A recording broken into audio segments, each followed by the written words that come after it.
Hai, masih bersama saya, Mr. Z Bicara.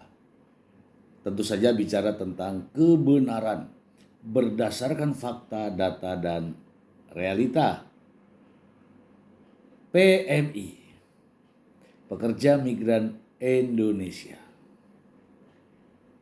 Ada pekerja migran Indonesia yang datang ke negeri jiran, ke Malaysia, dengan cara-cara yang legal, yaitu melalui jalur-jalur yang tidak resmi. Bagaimana ceritanya mereka bisa masuk ke Malaysia? Mari kita ulas ya informasi terkait dengan PMI yang diselundupkan. Siapa yang diuntungkan? Langsung kita ke sumbernya. Dari Tempo.co, mafia leluasa selundupkan pekerja migran lewat Batam. Halo Batam.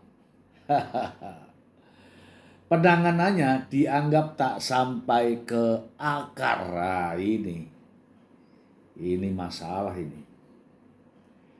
Tempo.co Batam, aktivis kemanusiaan di Batam, RD Pasalis Saturnus Esom, menanggapi peristiwa terlantarnya pekerja migran Indonesia non prosedural oleh mafia penyelundupan pekerja migran di Pulau Kosong, Tanjung Acang, Kelurahan Ngenang, Kota Batam, Provinsi Kepri, Selasa 21 Mei 2024. Menurut Pak Kalis, penanganan sindikasi mafia penyelundupan pekerja migran tak pernah sampai ke akarnya. Pak Kalis mengatakan, terus berulangnya peristiwa ini tidak bisa dilihat sebagai sebuah kecelakaan semata. Peristiwa ini harus dipandang sebagai implikasi sistemik dari gagalnya kebijakan perlindungan buruh migran tak berdokumen di Malaysia yang tidak ramah dan diskriminatif terhadap mereka. Dibuang di tengah laut seperti ini kan modus. Sudah beberapa kali seperti ini terjadi, kata Pak Kalis. Pak Kalis menilai gagalnya kebijakan perlindungan pekerja migran ini menjadi ladang meraup keuntungan bagi para mafia.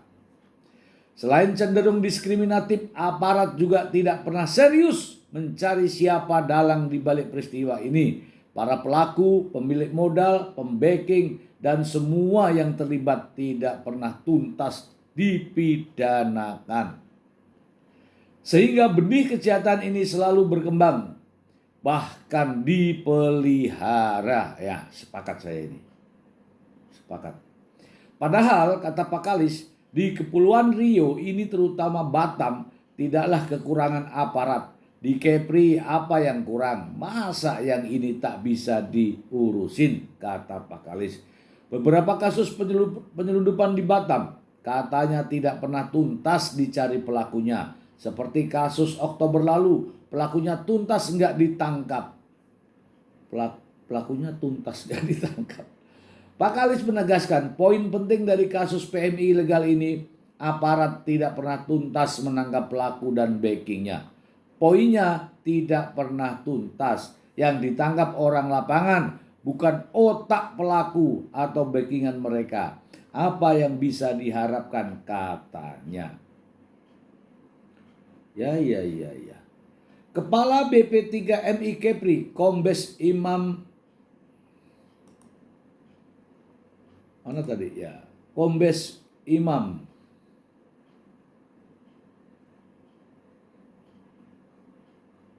Lanjut dulu ya.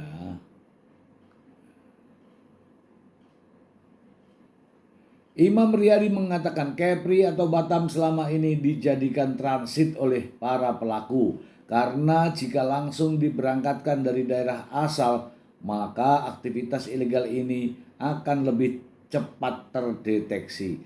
Selain itu, lokasi Kepri ini strategis dan menjanjikan. Apalagi Batam pulaunya luas. Para pelaku ingin pemberangkatan secara cepat.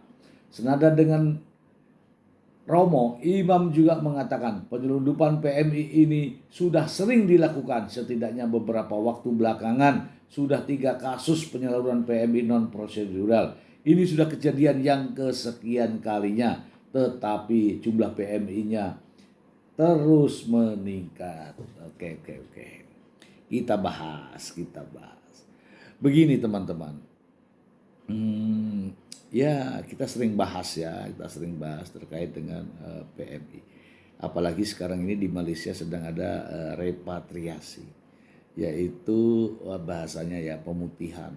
Ya kalau bahasa lebih tegasnya lagi adalah pemulangan para PMI yang tidak memiliki dokumen resmi. Ya.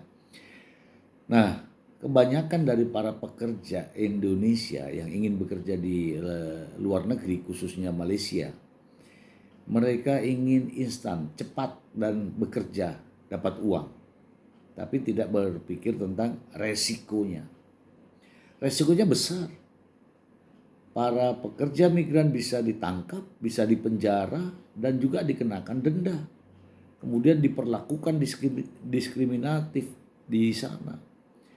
Jadi kalau memang ini sudah terjadi, seharusnya menjadi pelajaran bagi kita semua agar tidak masuk ke negara orang dengan cara-cara yang ilegal. Anehnya ini rakyat Indonesia masih banyak juga yang masuk ke Malaysia dengan cara-cara ilegal. Kenapa? Ya pertama ini ya, sulitnya pekerjaan di Indonesia. Kedua, dia butuh uang cepat, bekerja cepat, mendapatkan uang.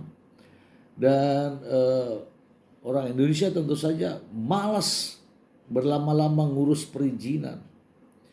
Dan keempat, adanya mafia atau tekong yang bersedia memberangkatkan mereka, padahal itu pelanggaran. Nah seharusnya kalau ini sama-sama tahu ya teman-teman ya, petugasnya mencegah, kemudian tekongnya menyadari bahwa ini salah, PMI-nya menyadari bahwa perlunya dokumen resmi, kemudian negara juga memberikan fasilitas terhadap warganya agar bisa bekerja dengan baik. Mungkin tidak terjadi semacam ini. Dan ini, kasus semacam ini sudah berkali-kali, bertahun-tahun, dan sudah banyak memakan korban. Namun faktanya masih juga dilakukan. Saya sepakat ya dengan tadi ya dari aktivis pekerja migran Indonesia yang mengatakan bahwa ini harus diungkap sampai akar-akarnya. Jangan hanya pelaku-pelaku lapangan yang diproses. Bahkan ia mengatakan bahwa ini mungkin ya selain tidak diungkap secara tuntas, bahkan mungkin ada kecurigaan dipelihara. Oknum-oknum mafia-mafia ini dipelihara untuk terus bekerja sehingga dia tidak diproses secara serius. Inilah yang memprihatinkan kita semua. Untuk para PMI yang mau ke Malaysia, sadar diri Anda itu, sadar diri bahwa ini beresiko. Ini berat resikonya karena akan ditangkap di negeri orang dan Anda akan diperlakukan diskriminasi karena Anda sebagai pendatang haram di negara sana. Sama juga di Indonesia. Ketika ada warga negara asing datang ke Indonesia, kita akan perlakukan hal yang sama. Inilah yang perlu dipahami seluruh para PMI. Jika Anda ingin bekerja di luar negeri, siapkan diri Anda, lengkapi dokumen Anda, maka Anda semua akan selamat dan meminimalisir resiko. Boleh bekerja di luar negeri, tapi lengkapi diri Anda dengan dokumen yang resmi. Demikian.